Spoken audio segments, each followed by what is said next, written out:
Ele sangrou durante 50 anos por uma ferida que a ciência não pôde explicar e que o ódio do inferno tentou, em vão, silenciar.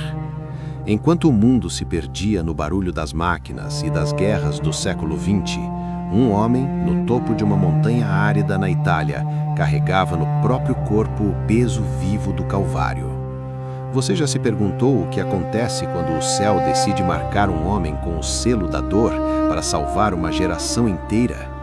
Ele enfrentou demônios face a face em batalhas físicas nas madrugadas de sua cela, mas seu maior segredo não estava nos prodígios visíveis, e sim no silêncio de uma alma que se tornou um altar de sacrifício.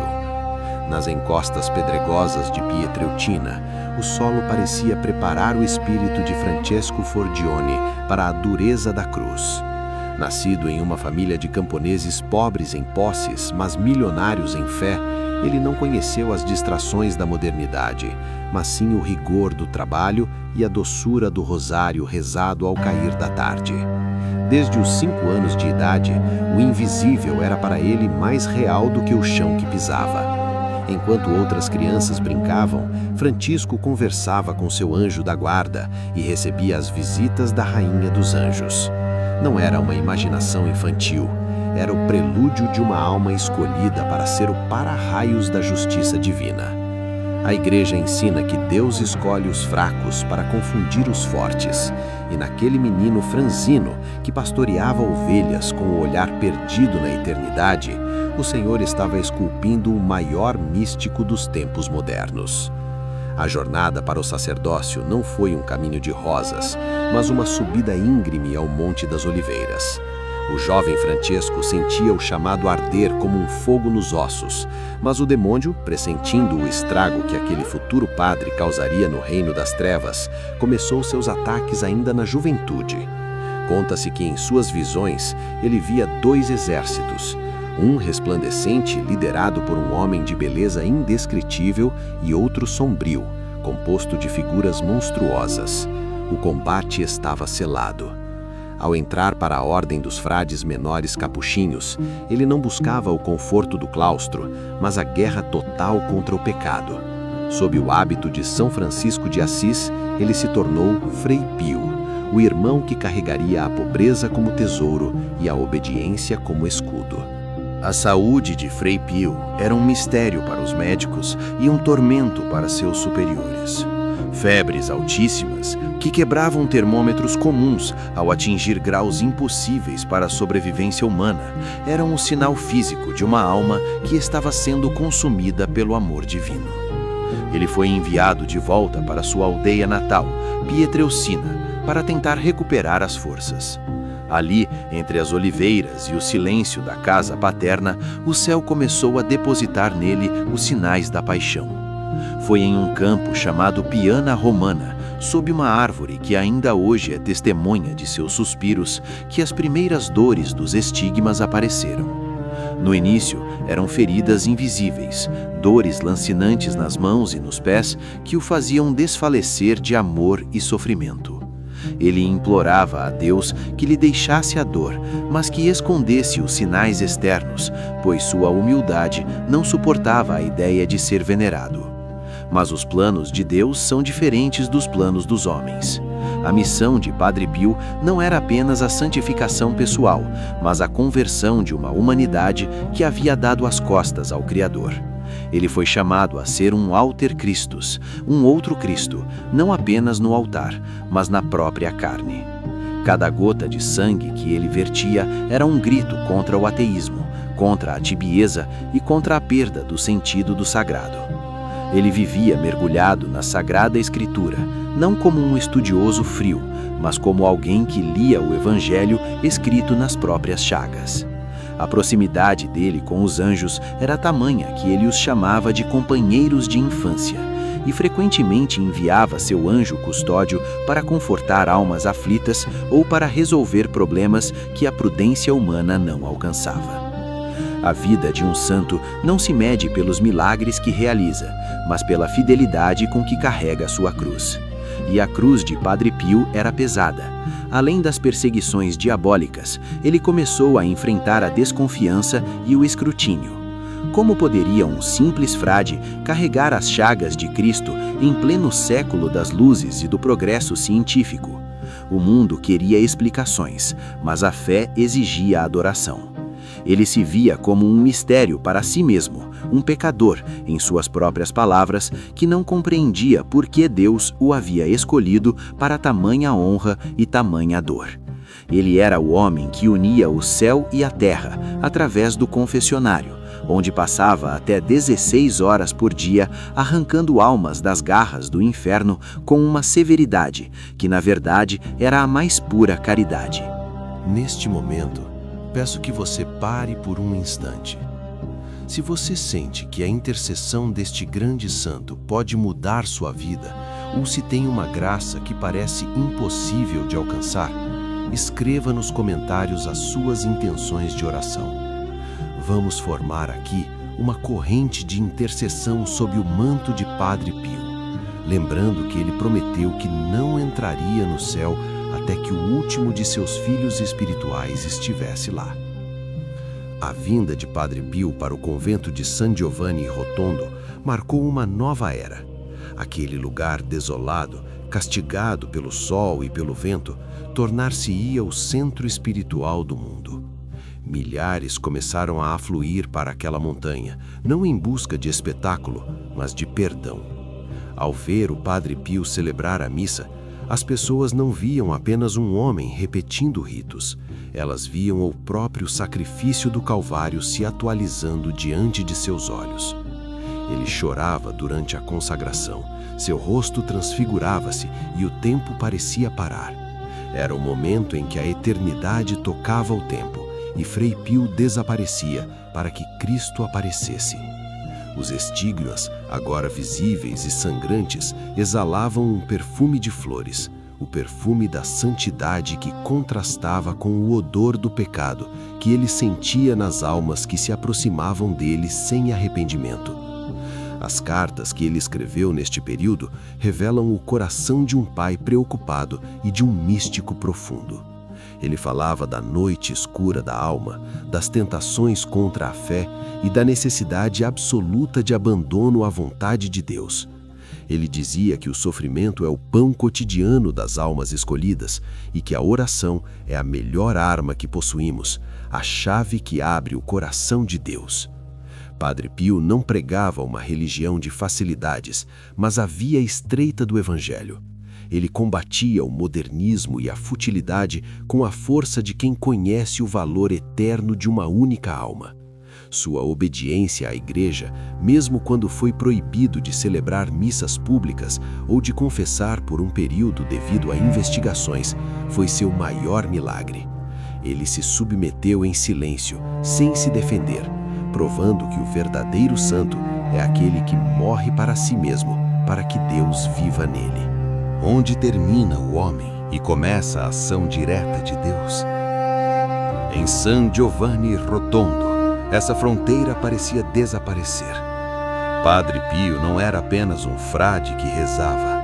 Ele era um sinal de contradição que desafiava a lógica da ciência moderna. Enquanto os céticos buscavam explicações naturais para suas feridas, fenômenos ainda mais inexplicáveis começavam a cercar sua figura. O dom da bilotação, a capacidade de estar em dois lugares ao mesmo tempo, tornou-se uma das marcas mais impressionantes de sua jornada. Relatos de generais em campos de batalha, de doentes em quartos de hospital a milhares de quilômetros e de almas em agonia descreviam a mesma cena. A presença súbita de um frade capuchinho que exalava um perfume de violetas e rosas, trazendo conforto, orientação ou salvamento físico no último instante. A bilocação de Padre Pio não era um espetáculo de mágica, mas uma extensão de seu ministério sacerdotal. Ele atravessava oceanos e continentes sem nunca sair de seu convento, movido por uma caridade que não conhecia barreiras geográficas. Um dos casos mais famosos narra como ele apareceu no ar para um piloto de avião durante a Segunda Guerra Mundial, impedindo que bombas fossem lançadas sobre o vilarejo que abrigava seu mosteiro. O piloto, ao visitar o convento anos depois, reconheceu imediatamente o frade que, com um gesto de mão, desviara sua aeronave. Padre Pio, com sua habitual humildade ríspida, apenas sorria ou desconversava, pois sabia que ele era apenas o instrumento. O autor do milagre era o Deus que governa o tempo e o espaço. Mas talvez o maior campo de batalha de Padre Pio não fosse o ar ou os campos de guerra, mas o confessionário. Ali ele exercia o dom da cardignose, a leitura das almas. Não adiantava esconder pecados ou tentar enganar a própria consciência diante dele. Muitos chegavam à sua presença com confissões preparadas, omitindo faltas graves por vergonha, apenas para serem interrompidos pelo santo que lhes dizia exatamente o dia, a hora e o local onde haviam pecado. Você esqueceu de mencionar aquilo que fez há 10 anos atrás, ele dizia com um olhar que perfurava o peito como um raio de luz.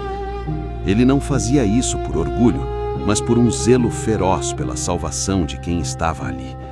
Ele sabia que um pecado não confessado é uma corrente que prende a alma ao abismo, e ele estava disposto a ser severo para que o fiel pudesse ser livre.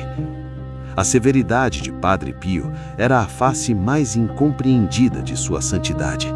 Ele expulsava da fila da confissão aqueles que não demonstravam arrependimento sincero ou que viviam em estado de pecado público sem intenção de mudança. Vá embora e volte quando estiver pronto para ser cristão, gritava ele, às vezes batendo a portinhola do confessionário. Para o mundo moderno, isso soaria como falta de caridade, mas para a tradição católica é o zelo pela casa do Senhor. Aqueles que eram expulsos frequentemente voltavam dias depois em prantos, verdadeiramente convertidos.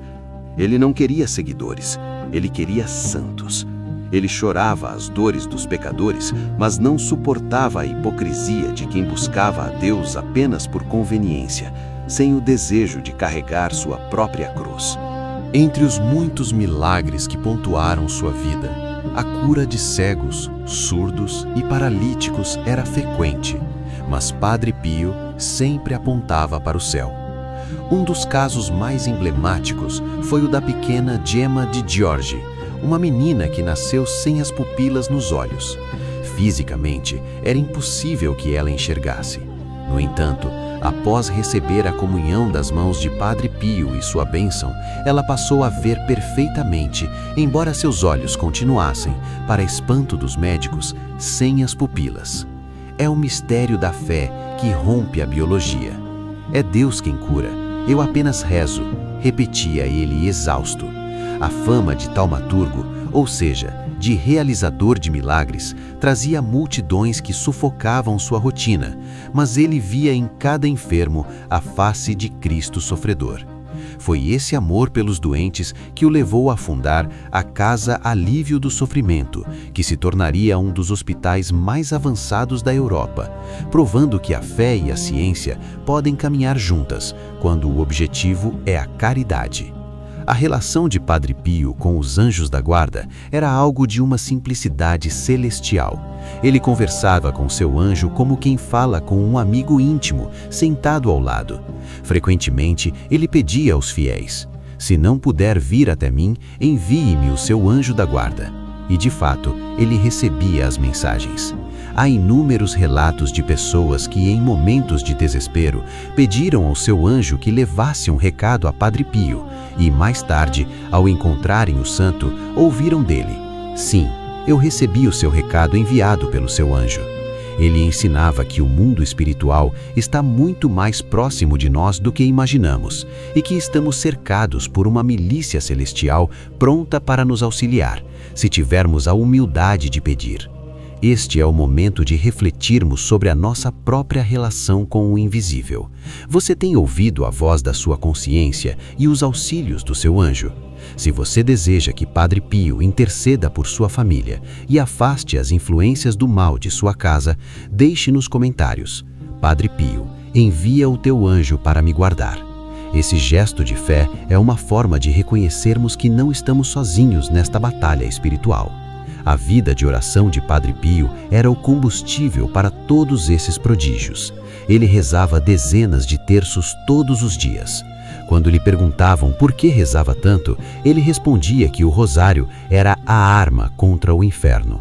Ele via a Virgem Maria não como uma figura distante em um altar, mas como uma mãe presente que o segurava pela mão nos momentos de maior dor física e espiritual. Suas visões de Nossa Senhora eram frequentes e repletas de uma ternura que contrastava com a dureza de suas batalhas contra o demônio. Padre Pio era um filho fiel da Igreja, que entendia que toda graça passa pelas mãos de Maria, a medianeira de todas as graças. As profecias também faziam parte de seu carisma. Ele previu papados, eventos mundiais e o destino de muitas almas. No entanto, ele nunca usou isso para causar sensacionalismo. Cada palavra profética tinha o objetivo de levar ao arrependimento ou de confirmar a fé de alguém que estava prestes a fraquejar. Ele vivia com um pé na terra e outro na eternidade, enxergando o desenrolar da história humana através das lentes do plano divino. Para ele, o tempo era apenas uma breve preparação para o encontro definitivo com o esposo das almas.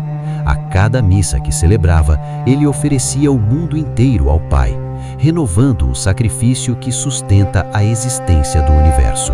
Se os estigmas eram uma honra dolorosa, a perseguição que Padre Pio sofreu dentro da própria Igreja foi sua coroa de espinhos mais aguda. Como pode um homem que exala o perfume da santidade ser tratado como um impostor por aqueles que deveriam protegê-lo? O mistério da cruz exige que o discípulo não seja maior que o mestre, e Cristo, antes de ser crucificado pelos romanos, foi entregue pelos seus. Padre Pio sentiu o peso dessa traição mística quando o Santo Ofício, movido por relatórios falsos, invejas clericais e incompreensões médicas, impôs a ele restrições severas. Ele foi proibido de celebrar a missa publicamente e de confessar os fiéis. Para um padre cujo único alimento era a Eucaristia e cuja única missão era salvar almas, essa sentença foi uma morte em vida. Muitos teriam se revoltado, muitos teriam usado sua influência e as multidões que o seguiam para iniciar um cisma ou um protesto. Mas Padre Pio era um filho da tradição católica romana, e ele sabia que a voz do superior, mesmo quando equivocada no julgamento humano, é a voz de Deus para quem busca a perfeição. Ao receber a notícia de sua suspensão, ele baixou a cabeça, cerrou os olhos e disse apenas: "Faça-se a vontade de Deus."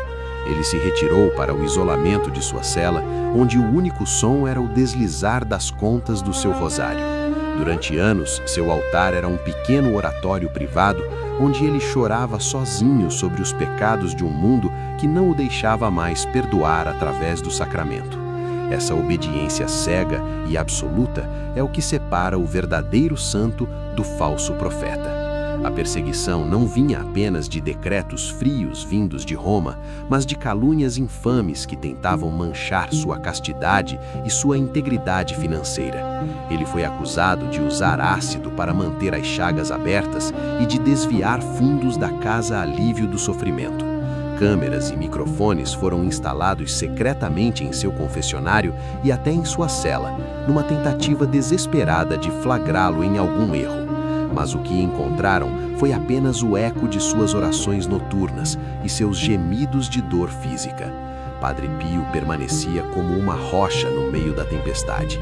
Ele ensinava que a Igreja é nossa mãe, e mesmo quando uma mãe castiga injustamente um filho, o filho não deixa de amá-la. Ele oferecia cada humilhação pela purificação do clero e pela conversão daqueles que o perseguiam, personificando a paciência de Jó e a mansidão do Cordeiro. Enquanto o mundo exterior debatia sua validade, Padre Pio atravessava o que São João da Cruz chamou de a noite escura da alma. Engana-se quem pensa que sua vida era feita apenas de visões celestiais e consolações. Em suas cartas, ele descreve períodos de terrível aridez espiritual, onde o céu parecia de bronze e a presença de Deus se tornava um silêncio ensurdecedor. Ele se sentia abandonado, como se suas orações não passassem do teto da cela. O demônio aproveitava esses momentos de fragilidade para sussurrar que tudo era em vão, que suas feridas eram uma maldição e que Deus o havia rejeitado. Essas batalhas espirituais deixavam marcas físicas. Os outros frades ouviam muitas vezes barulhos de luta vindos de seu quarto e encontravam Padre Pio caído no chão, exausto e ferido após combates corporais contra as potências das trevas. A proximidade de Padre Pio com as almas do purgatório era outra face desse mistério. Ele afirmava que subiam aquela montanha mais almas de defuntos do que de vivos para pedir suas orações. Ele vivia na intercessão dos 3 estados da Igreja: a militante na terra, a padecente no purgatório e a triunfante no céu. Ele entendia que a comunhão dos santos não é uma teologia teológica, mas uma realidade vibrante. Cada missa que ele celebrava em seu isolamento tinha a presença de toda a corte celestial e das almas que aguardavam a purificação final.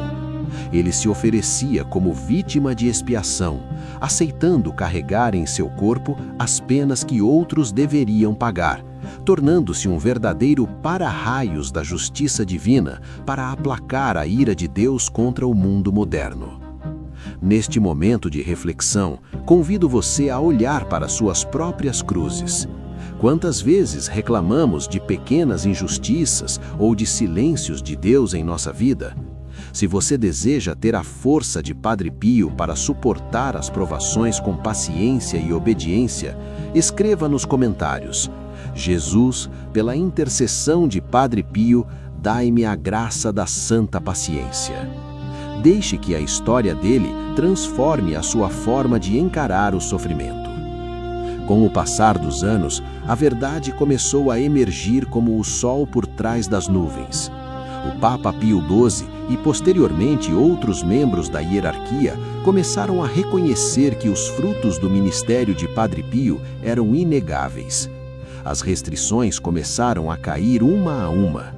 O frade que fora escondido como uma vergonha para a igreja foi redescoberto como seu maior tesouro. Ele voltou ao confessionário e as filas tornaram-se quilométricas, com pessoas esperando dias inteiros para confessar apenas alguns minutos com ele. Sua saúde, porém, estava devastada. 50 anos carregando os estigmas haviam exaurido seu corpo. O sangue que ele perdia diariamente era um milagre biológico por si só, pois nenhum homem sobreviveria a tal perda constante sem uma intervenção sobrenatural. Padre Pio nunca buscou a reabilitação por orgulho próprio. Quando as restrições foram levantadas, ele não se vangloriou nem criticou seus opositores. Ele simplesmente continuou a rezar e a sofrer. Ele sabia que a igreja é o corpo místico de Cristo e que os membros podem errar, mas a cabeça, que é Cristo, nunca erra. Sua lealdade ao magistério e à tradição era inabalável. Ele exortava os fiéis a amarem a igreja, a frequentarem os sacramentos e a não se deixarem levar por novidades doutrinárias que ferissem o depósito da fé. Ele era o guardião da chama antiga em um mundo que começava a flertar com o secularismo. Padre Pio era, em cada gesto, a prova viva de que a santidade é a única resposta válida para as crises do mundo. O outono de 1968 trazia consigo um ar de despedida nos corredores de San Giovanni Rotondo. 50 anos haviam se passado desde que o jovem frade recebera em um clarão de dor e luz os sinais da paixão em seu corpo. Meio século de sangue vertido, de pecados ouvidos e de batalhas travadas no limiar entre o visível e o invisível. Padre Pio estava exausto. Seus passos, outrora firmes em direção ao altar, agora eram arrastados e amparados por seus irmãos de ordem. Ele era um homem que já não pertencia a este mundo. Seus olhos profundos e cansados pareciam enxergar através do véu da mortalidade, contemplando a pátria celeste que o aguardava. Na manhã de 20 de setembro, o convento celebrou o 50º de seus estigmas. A multidão que se aglomerava na praça não sabia, mas estava testemunhando o último grande ato público de um mártir vivo. Ao final da missa, Padre Pio desmaiou. O corpo que fora o campo de batalha de Deus por décadas estava finalmente chegando ao seu limite.